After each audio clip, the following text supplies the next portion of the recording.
Hello ನಮಸ್ತೆ welcome back to ಇದ್ವಿಗೌಡಸ್ vlog. ಇದಂತೂ peaceful and pleasant day ಅಂತಲೇ ಹೇಳ್ಬೋದು. ಇವತ್ತಿನ ದಿನ ಹೇಗಾಯಿತು ಬನ್ನಿ ನೋಡ್ಕೊಂಬರೋಣ. ಬೆಳಗ್ಗೆನೇ ಕ್ವಿಕ್ಕಾಗಲಿ ಅಂತ ಟೊಮೊಟೊ ಬಾತ್ ಮಾಡ್ತಾಯಿದ್ದೀನಿ. ನಿಮಗೂ ರೆಸಿಪಿ ತೋರಿಸ್ತೀನಿ ನೋಡಿ. ಫಸ್ಟು ಶುಂಠಿ ಬೆಳ್ಳುಳ್ಳಿ ಈರುಳ್ಳಿನ ಗ್ರೈಂಡ್ ಮಾಡಿಕೊಂಡೆ. ನೆಕ್ಸ್ಟ್ ಒಂದು ಕುಕ್ಕರ್ಗೆ ಸ್ವಲ್ಪ ಎಣ್ಣೆ ಮತ್ತು ತುಪ್ಪ ಎರಡನ್ನೂ ಹಾಕ್ಬಿಟ್ಟು ಓಲ್ ಪಲಾವ್ ಸ್ಪೈಸಸ್ಸು ಮತ್ತು ಕರಿಬೇವನ್ನ ಹಾಕ್ಕೊಂಡು ಬಾಡಿಸ್ಕೊತಾ ಇದ್ದೀನಿ. ಗ್ರೈಂಡ್ ಮಾಡೋದಕ್ಕೆ ಈರುಳ್ಳಿ ಹಾಕಿದ್ದೀನಲ್ಲ, ಸೊ ಅದಕ್ಕೆ ಇಲ್ಲೊಂದು ಅರ್ಧ ಈರುಳ್ಳಿ ಕಟ್ ಮಾಡ್ಕೊಂಡು ಹಾಕ್ಕೊತಾ ಇದ್ದೀನಿ ಒಗ್ಗರಣೆಗೆ ಅಷ್ಟೇ. ಈರುಳ್ಳಿ ಸ್ವಲ್ಪ ಬಾಡಿಸಾದ್ಮೇಲೆ ಅದಕ್ಕೆ ಆವಾಗಲೇ ಗ್ರೈಂಡ್ ಮಾಡ್ಕೊಂಡು ಇಟ್ಕೊಂಡಿದ್ವಲ್ಲ ಪೇಸ್ಟು, ಅದನ್ನು ಆ್ಯಡ್ ಮಾಡೋಣ. ನೀವು ಬೇಕಿದ್ದರೆ ಗ್ರೈಂಡ್ ಮಾಡಬೇಕಾದ್ರೆ ಸ್ವಲ್ಪ ಅರಿಶಿನ ಪುಡಿ ಕೂಡ ಆ್ಯಡ್ ಮಾಡ್ಕೋಬೋದು. ಆ ಪೇಸ್ಟ್ ಕೂಡ ಹಾಕ್ಕೊಂಡು ಅದು ಸ್ವಲ್ಪ ಹಸಿ ವಾಸನೆ ಹೋಗೋ ತನಕ ನೀಟಾಗಿ ಬಾಡಿಸ್ಕೊಳ್ಳೋಣ. ಯಾವಾಗಲೂ ಶುಂಠಿ ಬೆಳ್ಳುಳ್ಳಿ ಪೇಸ್ಟ್ನ ಫ್ರೆಶ್ಶಾಗಿ ಮಾಡಾಕಿದ್ರೇ ಟೇಸ್ಟ್ ಒಂಥರ ಚೆನ್ನಾಗಿರುತ್ತೆ ಪಾಕೆಟ್ದಾಗೋದಕ್ಕಿಂತ. ಅದು ಫ್ರೈ ಆದಮೇಲೆ ನಾನು ಇಲ್ಲೊಂದು 4 ಟೊಮೊಟೊನ ಸ್ಲೈಸಾಗಿ ಕಟ್ ಮಾಡ್ಕೊಂಡು ಇಟ್ಕೊಂಡಿದ್ದೆ, ಅದನ್ನು ಸೇರಿಸ್ಕೊತಾ ಇದ್ದೀನಿ. ಆ್ಯಕ್ಚುಲಿ ಟೊಮೊಟೊನ ಸಣ್ಣದಾಗಿ ಕಟ್ ಮಾಡೋದಕ್ಕಿಂತ ಈ ಥರ ಸ್ಲೈಸಾಗಿ ಕಟ್ ಮಾಡೋದ್ರಿಂದ ಬೇಗ ಸಾಫ್ಟ್ ಆಗುತ್ತೆ. ಟೊಮೊಟೊ ಸೇರಿಸ್ಕೊಂಡಾದ್ಮೇಲೆ ಟೊಮೊಟೊ ತುಂಬ ಸಾಫ್ಟ್ ಆಗೋ ತನಕ ಬೇಯಿಸ್ಕೋಬೇಕು. ಅದೇನಾದರೂ ತಳಣ್ತಾ ಇದೆ ಅನಿಸಿದ್ರೆ ಒಂದು 1/4 ಗ್ಲಾಸ್ ನೀರು ಹಾಕ್ಕೊಂಡು ನೀಟಾಗಿ ಬಾಡಿಸ್ಕೊಳ್ಳಿ. ನೆಕ್ಸ್ಟು ನಾನಿಲ್ಲಿ ಖಾರಕ್ಕೆ ಸ್ವಲ್ಪ ಅಚ್ಕಾರದ ಪುಡಿ, ಒಂಚೂರು ಧನಿಯಾ ಪುಡಿ ಮತ್ತು ಸ್ವಲ್ಪ ಜೀರಿಗೆ ಪುಡಿ, ಒಂದಿಷ್ಟು ಚಿಟಿಕೆ ಅರಿಶಿನ ಹಾಕ್ಕೊತಾ ಇದ್ದೀನಿ. ಮಸಾಲೆ ಎಲ್ಲ ಹಾಕ್ಕೊಂಡು ಅದು ಅಷ್ಟೇ ಸ್ವಲ್ಪ ಬಾಡಿಸ್ಕೋಬೇಕು ಮಸಾಲೆನ. ನೋಡಿ ಇಷ್ಟೇ ಲೈಟಾಗಿ ಹಾಕ್ಕೊತಾ ಇದ್ದೀನಿ ಮಸಾಲೆನ. ಮಸಾಲೆ ಸ್ವಲ್ಪ ಫ್ರೈ ಆದಮೇಲೆ 1:2 ರೇಷಿಯೋದಲ್ಲಿ ನೀರು ಹಾಕ್ಕೊಳ್ಳೋಣ. ಯಾರಿಗೆ ಉದ್ದುದ್ರಾಗಬೇಕೋ ಅವರು 1:2 ರೇಷಿಯೋದಲ್ಲಿ ನೀರು ಹಾಕ್ಕೊಳ್ಳಿ. ಬಟ್ ನನಗೆ ಟೊಮೊಟೊ ಬಾತು ಸ್ವಲ್ಪ ಸಾಫ್ಟ್ ಇದ್ರೇ ಇಷ್ಟ ಆಗುತ್ತೆ, ಸೊ ಅದಕ್ಕೆ ನಾನು ಸ್ವಲ್ಪ ನೀರು ಜಾಸ್ತಿನೇ ಆ್ಯಡ್ ಮಾಡ್ಕೊತಾ ಇದ್ದೀನಿ. ನೀರು ಸೇರಿಸ್ಕೊಂಡಾದ್ಮೇಲೆ ಅದಕ್ಕೆ ರುಚಿಗೆ ಎಷ್ಟು ಬೇಕೋ ಅಷ್ಟು ಉಪ್ಪು ಹಾಕ್ಕೊಂಡು ಮಸಾಲೆ ಮತ್ತು ಉಪ್ಪು ನೀರೆಲ್ಲ ಮಿಕ್ಸ್ ಆಗೋ ತನಕ ನೀಟಾಗಿ ಮಿಕ್ಸ್ ಮಾಡ್ಕೊಳ್ಳೋಣ. ನೀರು ಕುದಿ ಬಂದಮೇಲೆ ತೊಳೆದಿಟ್ಕೊಂಡಿರೋಂಥ ಅಕ್ಕಿ ಸೇರಿಸ್ಕೊತಾ ಇದ್ದೀನಿ ನಾನಿಲ್ಲಿ. ಬೇರೆ ಏನಾದರೂ ಐಟಮ್ಸ್ ಹಾಕಬೇಕಾದ್ರೆ ಸ್ಪೂನಲ್ಲಿ ಹಾಕಿದ್ರೂ ನಡೆಯುತ್ತೆ, ಬಟ್ ಅಕ್ಕಿ ಹಾಕುವಾಗ ನೀಟಾಗಿ ಕೈಯಲ್ಲಿ ಬಳ್ದ್ರೇ ಅಕ್ಕಿ ಎಲ್ಲ ನೀಟಾಗಿ ಬರೋದು, ವೇಸ್ಟ್ ಆಗದೆ. ನೆಕ್ಸ್ಟ್ ಅಕ್ಕಿ ಹಾಕ್ಕೊಂಡಾದ್ಮೇಲೆ ಅದಕ್ಕೊಂದು ಚಿಕ್ಕ ಬೌಲಷ್ಟು ಬಟಾಣಿ ಸೇರಿಸ್ಕೊತಾ ಇದ್ದೀನಿ, ಹಸಿ ಬಟಾಣಿನ. ಅಕ್ಕಿ ಬಟಾಣಿ ಮಸಾಲೆ ಉಪ್ಪು ಇದಕ್ಕೆಲ್ಲ ಒಂದು ನೀಟಾಗಿ ಮಿಕ್ಸ್ ಕೊಟ್ಟು ಉಪ್ಪು ಸರಿಯಾಗಿದೆಯಾ ಅಂತ ನೋಡಿಕೊಂಡು ಅಕ್ಕಿ ಬಟಾಣಿ ಎಲ್ಲ ಹಾಕಿದ್ಮೇಲೆ ಒಂದು ಕುದಿ ಬಂದಮೇಲೆ ಲಿಡ್ ಕ್ಲೋಸ್ ಮಾಡಿಕೊಂಡು 1 to 2 ವಿಷಲ್ ಕೂಗಿಸ್ಕೊಂಡ್ರೆ ಒಳ್ಳೆ ಟೊಮೊಟೊ ಬಾತ್ ರೆಡಿ ಆಗುತ್ತೆ. ಬೆಳಗ್ಗೆದು ಟೊಮೆಟೊ ಬಾತು, ಇವಾಗ ತೋರಿಸ್ತಾ ಇರೋದು ಮಧ್ಯಾಹ್ನದ ಲಂಚು. ಹೆಲ್ದಿ ಆ್ಯಂಡ್ ಟೇಸ್ಟಿ ಅಂತಲೇ ಹೇಳ್ಬೋದು. ನೆಕ್ಸ್ಟು ಅಲ್ಲಿಂದ ಮಲ್ಲೇಶ್ವರಮಲ್ಲಿರೋ ಸಾಯಿಬಾಬಾ ದೇವಸ್ಥಾನಕ್ಕೆ ಹೋದ್ವಿ. ನಾನು ಆ್ಯಕ್ಚುಲಿ ಇಲ್ಲಿ ತುಂಬ ವರ್ಷ ಇದ್ರೂ ಒಂದು ಸಲನೂ ಹೋಗೇ ಇರಲಿಲ್ಲ ಈ ಟೆಂಪಲ್ಗೆ. ಇದೇ ಫಸ್ಟ್ ಟೈಮ್ ನಾನು ಹೋಗ್ತಾ ಇರೋದು. ದರ್ಶನ ಎಲ್ಲ ಮಾಡಿಕೊಂಡು ಆಚೆ ಬಂದ್ವಿ. ಒಂದು ಒಳ್ಳೆ ಪಲಾವ್ ಕೊಟ್ಟರು, ತುಂಬಾ ಚೆನ್ನಾಗಿತ್ತು. ನಾವು ಪ್ರಸಾದ ಎಲ್ಲ ತಿಂದ್ಕೊಂಡು ಅಲ್ಲಿಂದ ಕಾಡು ಮಲ್ಲಿಕಾರ್ಜುನ ಸ್ವಾಮಿ ದೇವಸ್ಥಾನಕ್ಕೆ ಹೋದ್ವಿ. ಈ ಪ್ಲೇಸಲ್ಲಿ ಇರೋಂಥ ಎಲ್ಲ ದೇವಸ್ಥಾನಕ್ಕೆ ಹೋದರೆ ಒಂಥರ ಕಾಡು ಮಧ್ಯೆ ದೇವಸ್ಥಾನ ಇರೋ ಥರ ಒಂಥರ ಕೂಲಾಗಿ ಪೀಸಾಗಿ ಇರೋ ಥರ ಫೀಲ್ ಬರುತ್ತೆ. ನನಗಂತೂ ಸಿಕ್ಕಾಪಟ್ಟೆ ಇಷ್ಟ. ಇಲ್ಲಿ ಹೋದರೆ ವಾಪಸ್ ಬರೋದಕ್ಕೇ ಮನಸ್ಸು ಬರೋಲ್ಲ, ಅಷ್ಟು ಚೆನ್ನಾಗಿದೆ. ನೋಡಿ ಸುತ್ತಮುತ್ತ ಎಷ್ಟು ಗಿಡ ಮರಗಳಿದ್ದಾವೆ, ತುಂಬಾ ಚೆನ್ನಾಗಿತ್ತು ದೇವಸ್ಥಾನ. ಮತ್ತು ಒಂದು ಸೈಡ್ ಫುಲ್ಲು ನಾಗರು ಕಲ್ಲುಗಳೆಲ್ಲ ಇತ್ತು. ನಾನು ಈ ದೇವಸ್ಥಾನಕ್ಕೆ ಇದೇ ಫಸ್ಟ್ ಟೈಮ್ ಹೋಗ್ತಾ ಇರೋದು. ನಾನು ದೇವಸ್ಥಾನಕ್ಕೆ ಹೋದಾಗೆಲ್ಲ ಯೂಶ್ವಲಿ ದೇವ್ರದ್ದೆಲ್ಲ ಫೋಟೋಸ್ ತೆಕ್ಕೊಳ್ಳಲ್ಲ, ಬಟ್ ಇಲ್ಲೇನು ದೇವ್ರ ಫೋಟೋಸ್ ಎಲ್ಲ ತೆಗಿಬೇಡಿ, ವಿಡಿಯೋ ಮಾಡಬೇಡಿ ಅಂತೆಲ್ಲ ಏನು ಹಾಕಿರಲಿಲ್ಲ. ಅದಕ್ಕೋಸ್ಕರ ನನ್ನ ಥರ ಯಾರು ನೋಡಿರಲ್ವೋ ಅವರೆಲ್ಲ ನೋಡ್ಕೊಳ್ಳಿ ಅಂತ ಸ್ವಲ್ಪ ವೀಡಿಯೋಸ್ ತಗೊಂಡೆ ದೇವ್ರದ್ದು. ಶುಕ್ರವಾರ ಹೋದರೆ ದೇವಸ್ಥಾನಗಳಲ್ಲಿ ತುಂಬ ರಶ್ ಇರುತ್ತೆ.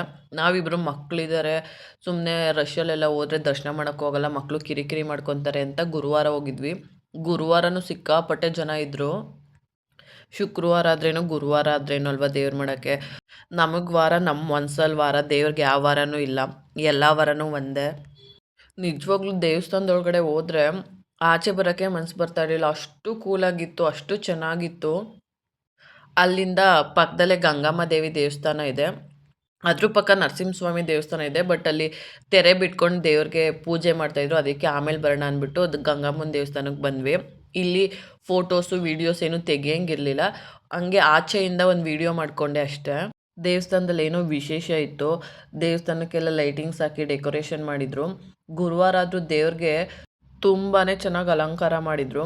ನಾವು ಅಲ್ಲೆಲ್ಲ ದರ್ಶನ ಮಾಡಿಕೊಂಡು ನೆಕ್ಸ್ಟು ನಂದಿ ತೀರ್ಥ ಕಲ್ಯಾಣಿ ಕ್ಷೇತ್ರಕ್ಕೆ ಹೋದ್ವಿ. ನಿಜವಾಗ್ಲೂ ಈ ದೇವಸ್ಥಾನಕ್ಕೆ ಒಳಗಡೆ ಹೋದ್ರಂತೂ ಆಚೆ ಬರಬೇಕು ಅಂತಲೇ ಅನಿಸಲ್ಲ, ಅಷ್ಟು ಚೆನ್ನಾಗಿದೆ. ನಂಗೆ ಬುದ್ಧಿ ಬಂದಾಗಿಂದ ಎಷ್ಟೊಂದು ದೇವಸ್ಥಾನಕ್ಕೆ ಹೋಗಿದ್ದೀವಿ, ಬಟ್ ನನಗಂತೂ ತುಂಬ ಅಂದರೆ ತುಂಬ ಇಷ್ಟ ಆಗಿದ್ದು ಈ ದೇವಸ್ಥಾನನೇ. ಯಾರು ಈ ದೇವಸ್ಥಾನ ನೋಡಿಲ್ವೋ ಒಂದ್ಸಲ ಬಂದು ಖಂಡಿತ ನೋಡಿ, ತುಂಬ ಅಂದರೆ ತುಂಬ ಇಷ್ಟ ಆಗುತ್ತೆ ನಿಮಗೂ. ಸಿಕ್ಕಾಪಟ್ಟೆ ಚೆನ್ನಾಗಿದೆ. ಚೆನ್ನಾಗಿದೆ ಅನ್ನೋದಕ್ಕಿಂತ ಏನೋ ಒಂಥರ ಅಲ್ಲೋದ್ರೆ ಅಷ್ಟು ಖುಷಿ ಅನಿಸುತ್ತೆ. ಶಿವಲಿಂಗದ ಮೇಲೆ ನೀರು ಬೀಳ್ತಾ ಇರುತ್ತೆ, ಮುಂದೆನೇ ಕಲ್ಯಾಣಿ ಇದೆ, ಬಾವಿ ಇದೆ, ಅಲ್ಲಿ ಮೀನುಗಳು ಆಮೆಗಳೆಲ್ಲ ಇದೆ. ನೋಡಿ ತೋರಿಸ್ತಾ ಇದ್ದೀನಿ ದೇವಸ್ಥಾನನ. ಆ್ಯಕ್ಚುಲಿ ವಿಡಿಯೋದಲ್ಲಿ ನೋಡೋದಕ್ಕಿಂತ ಡೈರೆಕ್ಟಾಗಿ ನೋಡೋದಕ್ಕೆ ಇದಕ್ಕಿಂತ 1000 ಪಟ್ಟು ಚೆನ್ನಾಗಿದೆ ಅಂತಲೇ ಹೇಳ್ಬೋದು ಈ ದೇವಸ್ಥಾನ. ನಾನು ಮಲ್ಲಿಕಾರ್ಜುನ ದೇವಸ್ಥಾನಕ್ಕೆ ಹೋಗಿರಲಿಲ್ಲ ಮುಂಚೆ, ಬಟ್ ಈ ದೇವಸ್ಥಾನಕ್ಕೆ, ಗಂಗಮ್ಮನ ದೇವಸ್ಥಾನಕ್ಕೆ ಮತ್ತು ನರಸಿಂಹಸ್ವಾಮಿ ದೇವಸ್ಥಾನಕ್ಕೆ ಹೋಗಿದ್ದೆ. ಇದಕ್ಕಂತೂ ಒಂದು 2-3 ಸಲ ಬಂದಿದ್ದೀನಿ. ಬಟ್ಟು ನಮ್ಮ ಮನೆಯವ್ರು ಕರ್ಕೊಂಡು ಹೋಗ್ತೀನಿ ಅಂತ ಹೇಳಿದಾಗೆಲ್ಲ ಈ ದೇವಸ್ಥಾನಕ್ಕೆ ಹೋಗೋಕ್ಕೆ ನಮಗೆ ಏನೋ ಚಿಕ್ಕ ಮಕ್ಳಿಗೆ ಎಲ್ಲಾದರೂ ಕರ್ಕೊಂಡು ಹೋಗ್ತೀವಿ ಅಂದರೆ ಖುಷಿ ಆಗುತ್ತಲ್ಲ, ಆ ಥರ ಖುಷಿ ಅನಿಸುತ್ತೆ. ನಿಜವಾಗ್ಲೂ ತುಂಬ ಚೆನ್ನಾಗಿದೆ, ಬಂದೊಂದು ಸಲ ನೋಡಿ ಈ ದೇವಸ್ಥಾನನ. ಇಲ್ಲೆಲ್ಲ ಫೋಟೋಗ್ರಫಿ ವಿಡಿಯೋಗ್ರಫಿ ಏನು ಬೇಡ ಅಂತ ಹಾಕಿರಲಿಲ್ಲ, ಸೊ ಅದಕ್ಕೆ ನಾನು ವಿಡಿಯೋ ಮಾಡ್ಕೊಂಡು ಬಂದೆ. ಇವನ್ ಆ ದೇವಸ್ಥಾನದವ್ರ ಮುಂದೆನೂ ವಿಡಿಯೋ ಮಾಡ್ತಿದ್ದಕ್ಕೆ ಅವ್ರೇನು ಹೇಳಲಿಲ್ಲ. ಅಲ್ಲಿಂದ ಸ್ವಲ್ಪ ಶಾಪಿಂಗ್ ಇತ್ತು. ನನ್ನ ಮಗಳು ಸ್ಕೂಲಲ್ಲಿ ಆ್ಯನ್ಯುವಲ್ ಡೇ ಇತ್ತು, ಅದಕ್ಕೆ ವೈಟ್ ಕಲರ್ ಸಾಕ್ಸು ಮತ್ತು ಡ್ರೆಸ್ ಮ್ಯಾಚಿಂಗು, ಇಯರ್ ಬ್ಯಾಂಡ್ ಎಲ್ಲ ತೊಗೋಬೇಕಿತ್ತು.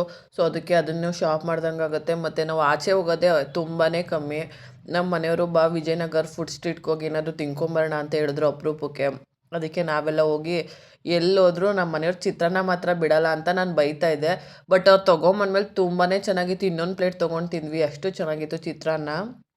ನನ್ನ ಮಗಳು ಗಿಣ್ಬೇಕು ಅಂತ ಕೇಳಿದ್ಲು, ಅವಳಿಗೂ ಒಂದು ಪ್ಲೇಟ್ ಗಿಣ್ ಕೊಡಿಸಿದ್ವಿ. ನೆಕ್ಸ್ಟ್ ಆಮೇಲೆ ನಾನು Mysuru sweet corn dosa with cheese ಅದನ್ನು ತೊಗೊಂಡೆ. 80 ರುಪೀಸ್ ಏನೋ. ಅಲ್ಲಿ ವೆರೈಟೀಸ್ ಆಫ್ ದೋಸೆ ಅಂತಲೇ ಅದು ರೆಸ್ಟೋರೆಂಟ್ಸ್ ಜೊತೆ ತುಂಬಾ ವೆರೈಟಿ ದೋಸೆಗಳಿದ್ದೋ. ಬೀಟ್ರೂಟ್, ಕ್ಯಾರೆಟು, ಕಾರ್ನು ಎಲ್ಲ ಹಾಕಿದ್ರು. ಒಂಥರ ಹೆಲ್ದಿಯಾಗಿತ್ತು ಅಂತಲೇ ಹೇಳ್ಬೋದು. ತುಂಬಾ ಚೆನ್ನಾಗಿತ್ತು. ಹೊರಗಡೆ ತಿನ್ನೋದೇ ಅಪರೂಪ ಅಂದ್ಕೊಂಡು ನಾವು ಆಚೆ ಹೋಗಿದ್ವಲ್ಲ, ಹೆಂಗಿದ್ರು ಮಕ್ಕಳು ಐಸ್ ಕ್ರೀಮ್ ಕೇಳ್ತಿರ್ತಾರೆ ಅಂತ ಅವ್ರ ನೆಪದಲ್ಲಿ ಅವಳಿಗೂ ಐಸ್ ಕ್ರೀಮ್ ಕೊಡಿಸಿ ನಾವು ಐಸ್ ಕ್ರೀಮ್ ತೊಗೊಂಡು ತಿಂದೆ. ಮೈ ಫೇವ್ರೆಟ್ ಯಾವಾಗ್ಲೂ ಟ್ಯೂಟಿ ಫ್ರೂಟಿನೇ. ನೋಡಿ ನಮ್ಮ ಸಣ್ಣೋಳಿಗೆ ಬಾಯೊಳಗಡೆನೇ ಹೋಗ್ತಿಲ್ಲ, ಬಾಯಿ ಮೇಲೆಲ್ಲ ನೆಕ್ಕೊಳ್ಳೋದು, ಅದು ಅಲ್ಲೆಲ್ಲ ಜುಮ್ ಅನ್ನುತ್ತಲ್ಲ, ಅದಕ್ಕೊಂಥರ ಮುಖ ಚುಲ್ಲಿಸ್ಕೊಂಡು ಡ್ಯಾನ್ಸ್ ಮಾಡ್ತಾಯಿದ್ಲು. ನನ್ನ ದೊಡ್ಡ ಮಗಳು ಅವಳ ಜೊತೆ ಸೇರ್ಕೊಂಡು ಡ್ಯಾನ್ಸ್ ಮಾಡೋಕ್ಕೆ ಶುರು ಮಾಡಿದ್ಲು. ನಾವು ಅಲ್ಲೇ ತಿಂದ್ರೂ ಅವಳು ಮನೆಗೆ ಬಂದು ಅರ್ಧ ಗಂಟೆ ಆದ್ರೂ ಅದು ಸೋರೋಯ್ತಿದ್ರು ಖಾಲಿ ಮಾತ್ರ ಮಾಡ್ತಾ ಇರಲಿಲ್ಲ. ಸುಮ್ಮನೆ ಬೇಕು ಬೇಕು ಅಂತಲೇ ತಿನ್ನಲ್ಲ. ನಾನು ವಿಜಯನಗರ್ ಫುಡ್ ಸ್ಟ್ರೀಟ್ಗೆ ಹೋಗಿದ್ದಿದ್ದು ಸೆಕೆಂಡ್ ಟೈಮು. ಚೆನ್ನಾಗಿತ್ತು, ಟೇಸ್ಟ್ ಎಲ್ಲ ನನಗಂತೂ ಇಷ್ಟ ಆಯಿತು. ಅಪರೂಪಕ್ಕೆ ತಿನ್ನೋದಕ್ಕೆ ಓಕೆ ಅನಿಸುತ್ತೆ. ಐಸ್ ಕ್ರೀಮ್ ತಿನ್ನಿಸಿ ಅಥವಾ ಹೊರಗಡೆ ಊಟ ತಿನ್ನಿಸಿ ಅಂತ ನಾನಂತೂ ರೆಕಮೆಂಡ್ ಮಾಡಲ್ಲ. ಬಟ್ ಅಪರೂಪಕ್ಕೆ ಮಕ್ಳಿಗೆ ಕೊಡ್ಸೋದ್ರಿಂದ ಏನು ಪ್ರಾಬ್ಲಮ್ ಇಲ್ಲ, ಅವ್ರಿಗೂ ಖುಷಿ ಆಗುತ್ತೆ. ನಾವು ಅಪರೂಪಕ್ಕೆ ಅಷ್ಟೇ ಕೊಡಿಸೋದು. ಯಾರಿಗೆಲ್ಲ ಈ ವಿಡಿಯೋ ಇಷ್ಟ ಆಯಿತು ಪ್ಲೀಸ್ ನನ್ನ ಚಾನಲ್ಗೆ ಸಬ್ಸ್ಕ್ರೈಬ್ ಮಾಡಿಕೊಂಡು ನನ್ನ ಫಾಲೋ ಮಾಡೋದು ಮರಿಬೇಡಿ. Thank you for watching.